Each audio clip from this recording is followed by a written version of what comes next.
ओम शांति। 19 जून 2021।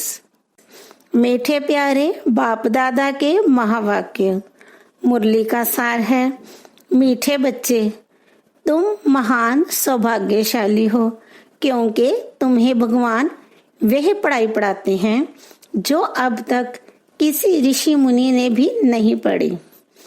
प्रश्न है, ड्रामा की कौन सी भावी तुम बच्चे जानते हो, दुनिया के मनुष्य नहीं? उत्तर है, तुम जानते हो इस रुद्र ज्ञान यज्ञ से विनाश ज्वाला प्रज्वलित हुई है। अब सारी पुरानी दुनिया इसमें स्वाहा हो जाएगी। ये भावी कोई टाल नहीं सकता। ये ऐसा अश्वमेध अविनाशी रुद्र यज्ञ है जिसमें सारी सामग्री स्वाहा होगी। फिर हम इस पतित दुनिया में नहीं आएंगे। इसे ईश्वर की भावी नहीं, ड्रामा की भावी कहेंगे। गीत है, मुखड़ा देख ले प्राणी। ओम शांति। तुम बच्चे भी मनुष्य हो। यह मनुष्यों की सृष्टि है। इस समय तुम ब्राह्मण धर्म के मनुष्य बने हो। बाप शिक्षा देते हैं आत्माओं को। आत्मा को अभी अपने स्वधर्म का पता है कि हम आत्मा इस शरीर को चलाने वाली हैं। आत्मा का यह रथ है। जैसे बाप इस रथ पर आकर सवार हुए हैं, तुम्हारी आत्मा भी इस रथ पर सवार है। सिर्फ आत्मा को यह ज्ञान भूल गया है कि हम आत्मा शांत स्वरूप हैं। हमारे रहने का स्थान ही मूल वतन में है। यह शरीर हमको यहाँ मिलता है। ऐसे ऐसे अपने साथ बातें करनी है। बाप कहते हैं, तुम आत्मा शांत स्वरूप हो। अगर तुम चाहो हम शांति में बैठे तो अपने को आत्मा समझ शांति धाम के निवासी समझो। थोड़ा समय शांति में बैठ सकते हैं। मनुष्य शांति ही मांगते हैं। मन को शांति चाहिए, ये आत्मा ने कहा। परंतु मनुष्य ये नहीं जानते हैं कि मैं आत्मा हूँ। ये भूल गए हैं। एक कहानी भी है ना, रानी के गले में हार पड़ा था और ढूंढती थी बाहर। तो बाप भी समझाते हैं, शांति तो तुम्हारा स्वधर्म है। बच्चों ने समझा है हम आत्माएं शांत स्वरूप हैं। यहाँ आई हैं पाठ बजाने। इन ऑर्गन से डिटैच हो जाते हैं तो आत्मा शांत है। आत्मा अपने स्वधर्म शांति में जितना चाहे बैठ सकती है। चाहो हम इस शरीर से काम ना करें तो शांत में बैठ जाओ। यह है सच्ची शांति। इनको तुम ढूंढते नहीं। तुम्हारा स्वधर्म शांत है। अभी यहाँ पाठ बजा रहे हो। बाप द्वारा मालूम पड़ा है हमने 84 जन्मों का पाठ बजाया। इन 84 जन्मों के चक्र का कोई को पता नहीं। सिर्फ तुम बच्चे ही समझते हो। पहले हम सूर्यवंशी राजा व प्रजा थे, फिर चंद्रवंशी, सो वैश्यवंशी, सो शूद्रवंशी बने। अब फिर से हमको सूर्यवंशी बनना है। तुम बच्चे सृष्टि के आदि मध्य अंत को जान गए हो। तुम कितने सौभाग्यशाली हो। बाप तो यथार्थ बात समझाते हैं। यह है ही सदगति मार्ग। यह समझाना है कि सर्व का सदगति दाता एक है। अभी जान गए हो। हमको बाबा आकर 84 जन्मों के लिए सदगति प्राप्त करा रहे हैं। बाहर वाले मनुष्य इन बातों को जानते ही नहीं। तुम ब्रह्मा कुमार कुमारियां ही जानते हो। कोई पूछते हैं तुम बीके क्या जानते हो? परीक्षा तो होनी ही चाहिए कि ब्राह्मण व ब्राह्मणी है व नहीं। अगर तुम ब्रह्मा के बच्चे हो तो सृष्टि चक्र को जरूर जानते होंगे। बाप रचयिता को जानते हो। ऋषि मुनि आदि तो रचता और रचना को जानते ही नहीं, तो गोवा नास्तिक ठहरे। तुम भी नास्तिक थे। तुम भी रचना बाप और रचना के आदि मध्य अंत को नहीं जानते थे। स्कूल में पहले अनपढ़ ही आते हैं, फिर कहेंगे स्कूल में यही पढ़ा। अभी तुम हो ईश्वरीय पढ़ाई में, परम पिता परमात्मा तुमको पढ़ा रहे हैं। यह बुद्धि में समझना चाहिए। रचना तो एक शिव बाबा ही है। रुद्र ने ज्ञान यज्ञ रचा, यह शास्त्रों में भी है। अब रुद्र और शिव परमात्मा में फर्क तो कोई है नहीं। ये भी है रुद्र ज्ञान यज्ञ से विनाश ज्वाला निकली, फिर रुद्र शिव की जगह कृष्ण का नाम डाल दिया है वही गीता। कहते हैं इस ज्ञान यज्ञ से विनाश ज्वाला प्रज्वलित हुई। तो स्वराज्य के लिए यह ज्ञान यज्ञ है। इसमें पुरानी दुनिया स्वाहा होनी है। यज्ञ में सारी आहुति अर्थात सामग्री डालते हैं, सब स्वाहा कर देते हैं। तो इस रुद्र ज्ञान यज्ञ में सारी पुरानी दुनिया स्वाहा हो जाएगी। तुम अब राजयोग सीख रहे हो।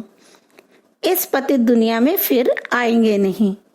ये दुनिया फिर खत्म हो जानी है। तुम जानते हो नेचुरल कैलेमिटीज आदि सब होंगी। यह सारी नॉलेज तुम्हारी बुद्धि में बैठना चाहिए। शिव बाबा कहते हैं मेरी बुद्धि में ही सारा ज्ञान है। बाप सत है, चैतन्य है, ज्ञान का सागर है, सृष्टि के आदि मध्य अंत को जानते हैं। ऋषि मुनि तो कहते हैं हम रचता और रचना को नहीं जानते।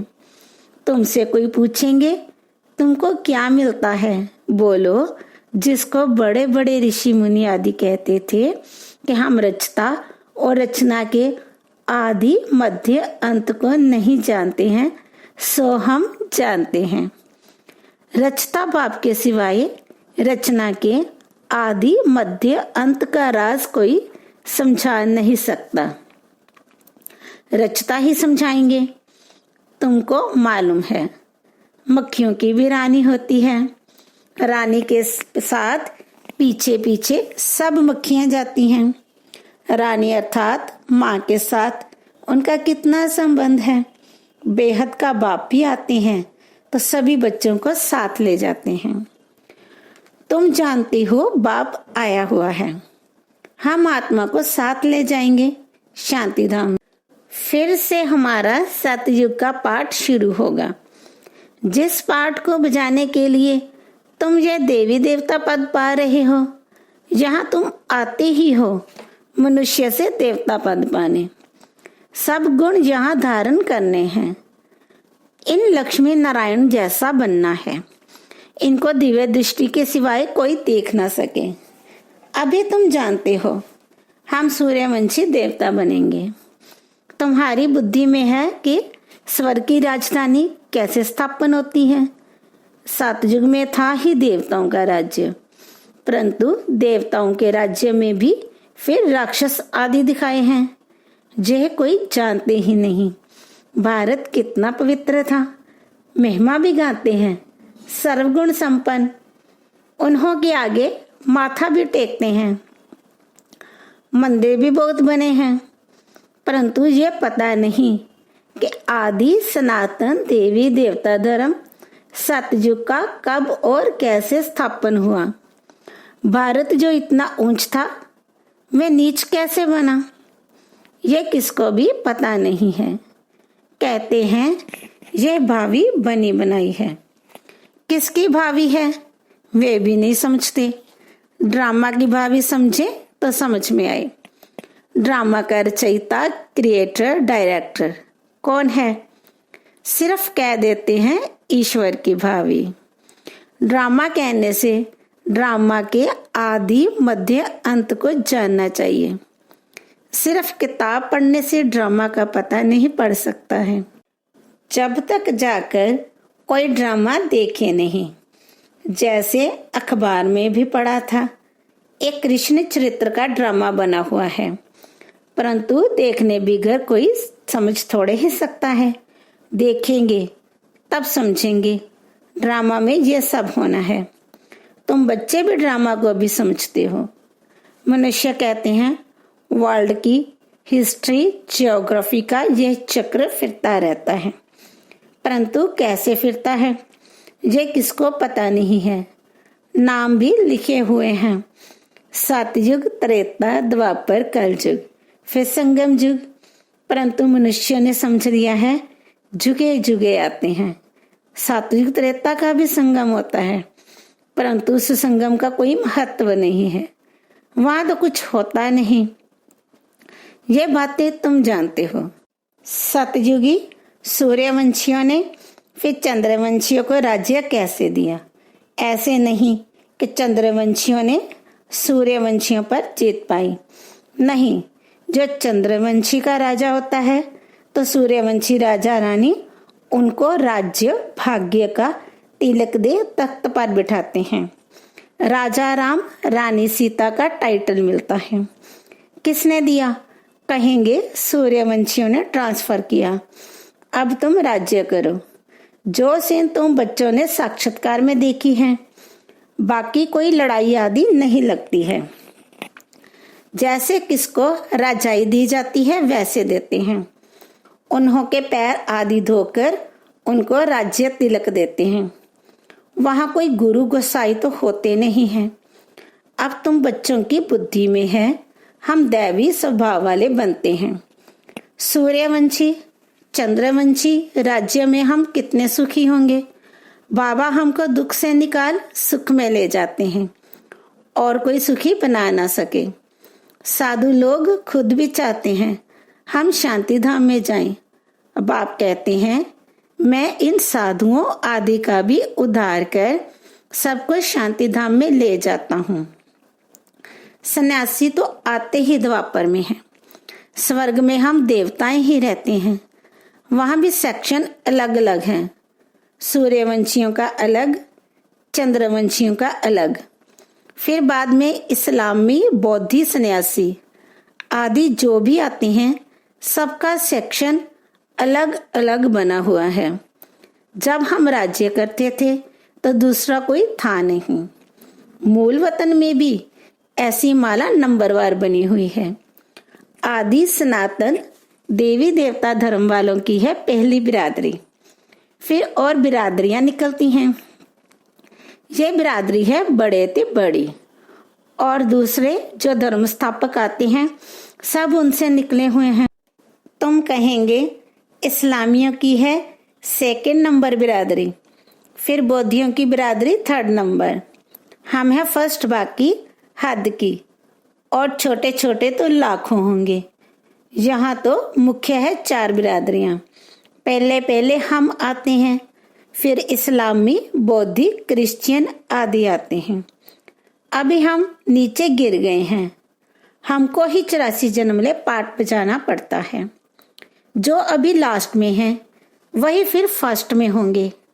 देवी देवताएं अब पतित होने के कारण अपने को देवी देवता कहला नहीं सकते। देवताओं को तो पूछते हैं, इससे सिद्ध है उन्हों के बिरादरी के हैं। सिख लोग गुरु नानक को मानते हैं, उनकी बिरादरी के हैं। सतयुग में पहला नंबर हमारी बिरादरी है, उनसे ऊंच बिरादरी कोई होती नहीं। हम ऊंचते ऊंच बिरादरी वाले हैं, हम सबसे जास्ती सुख भोगते हैं, फिर वही कंगाल बनते हैं। सबसे जास्ती दुखी यह हैं, कर्जा भी यह लेते रहते हैं। कितने साहूकार थे, अभी कितने गरीब हैं, सब कुछ गंवा बैठे हैं। यह है ही दुखधाम। अब बाप फिर तुमको सुखधाम का मालिक बनाते हैं, बाकी सब चले जाएंगे शांति धाम। आधा कल्प तुम सुख भोगते हो, बाकी सब शांति में रहते हैं, चाहते भी हैं हम मुक्ति में जाएं। सुख को कागविष्टा समान समझते हैं, उनको सुख धाम का अनुभव ही नहीं है। तुमको अनुभव है। मनुष्य भी गाते हैं, परंतु पतित होने के कारण भूल गए हैं। अब बाप याद दिलाते हैं, हे भारतवासी, तुम देवी देवता धर्म के हो। द्वापर से नाम बदले कर दिया है, देवता धर्म वाले ही पतित बन गए। गाते भी रहते हैं, हे पतित पावन आओ। बाप ने बताया है तुम कितने जन्म पावन दुनिया में थे, कितने जन्म पतित दुनिया में हैं, अब फिर पावन दुनिया में जाना है। यह पाठशालाओं की पाठशाला है, यज्ञों का यज्ञ है। सारी पुरानी दुनिया इसमें खत्म होनी है। होलिका जलाते हैं। ये सब पर्व अभी के हैं। आत्मा चली जाएगी, बाकी शरीर खत्म हो जाएंगे। यह नॉलेज कोई सन्यासी आदि दे ना सके। गीता में कुछ है, परंतु आटे में लून नमक, ज्ञान प्राय लोप हो जाता है। शिव बाबा कहते हैं हमने ये यज्ञ रचा है, इनमें तन मन धन सब स्वाहा करते हो, जीते जी मरना है। ये ज्ञान तुमको अभी मिल रहा है। अच्छा, मीठे मीठे सिक्की लदे बच्चों प्रति माता पिता बाप दादा का याद प्यार और गुड मॉर्निंग। रूहानी बाप की रूहानी बच्चों को नमस्ते। हम रूहानी बच्चों की रूहानी माता पिता बाप दादा को याद प्यार गुड मॉर्निंग और नमस्ते। शुक्रिया बाबा, शुक्रिया। धारणा के लिए मुख्य सार नंबर 1, सुखधाम में जाने के लिए अपना दैवी स्वभाव बनाना है। ड्रामा के आदि मध्य अंत के राज को बुद्धि में रख हर्षित रहना है। सबको यही राज समझाना है। नंबर 2, स्वराज्य लेने के लिए इस बेहद यज्ञ में जीते जी अपना तन मन धन स्वाहा करना है। सब कुछ नई दुनिया के लिए ट्रांसफर कर लेना है। वरदान है सर्व आत्माओं पर स्नेह का राज्य करने वाले विश्व राज्य अधिकारी भव। जो बच्चे वर्तमान समय सर्व आत्माओं के दिल पर स्नेह का राज्य करते हैं, वही भविष्य में विश्व के राज्य का अधिकार प्राप्त करते हैं। अभी किसी पर ऑर्डर नहीं चलाना है। अभी से विश्व महाराजन नहीं बनना है। अभी विश्व सेवादारी बनना है, स्नेह देना है। देखना है कि अपने भविष्य के खाते में स्नेह कितना जमा किया है। विश्व महाराजन बनने के लिए सिर्फ ज्ञानदाता नहीं बनना है, इसके लिए सबको स्नेह अर्थात सहयोग दो। स्लोगन है जब थकावट फील हो तो खुशी में डांस करो, इससे मूड चेंज हो जाएगी। ओम शांति।